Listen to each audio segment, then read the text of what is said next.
the most uncomfortable flight I've ever had. To preface, I'm a 6'4" flying from Sydney to Brisbane by myself, about 1.5 hours flight time. I enter the plane and find my seat 6 rows from the front of the plane. I'm pretty keen to be seated up the front as that means a quick exit from the flight. Unfortunately, I've been allocated seat 6B, not the window, not the aisle, but the middle seat. As a tall bloke, not having the aisle seat is a downright pain in the ass, but as the flight isn't too long, I suck it up. Sitting in the seat connected to the window is a child that looks about 12 years old. A bit weird for a child to be sitting by himself on a flight, and I couldn't seem to spot his parents anywhere nearby. Strange. I sit down, exchange introductory nods with the kid, and claim both chair armrests as the kid is leaning against the plane window. I quietly sit next to the kid for about 5 minutes as more passengers board the plane. He is largely silent in this time, apart from the occasional hum, tongue click, or mouth pop.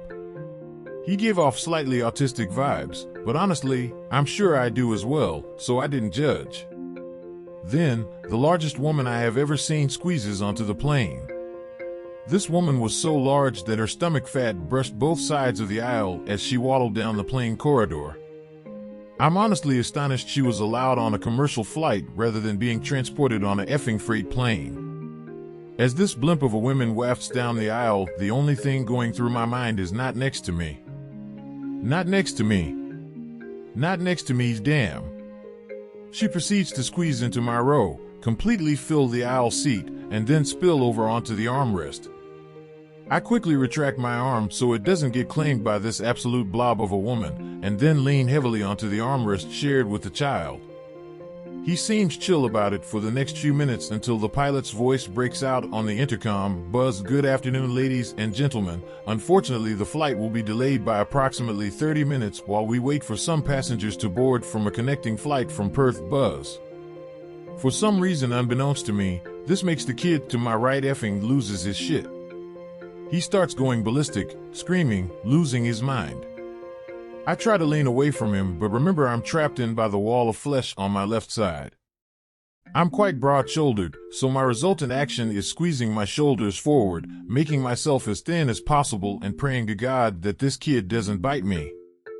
Eventually, the Satan spawn to my right calms down, and I tentatively place my arm back upon the armrest.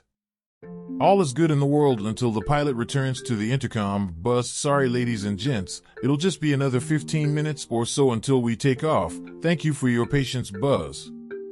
As I glance to my right, I see this kid charging up for round 2, ready to go full toss-it devil mode again. Fearing that he'll take a chunk out of my arm this time, and remembering the strange noises he was making earlier, I beatbox at the child.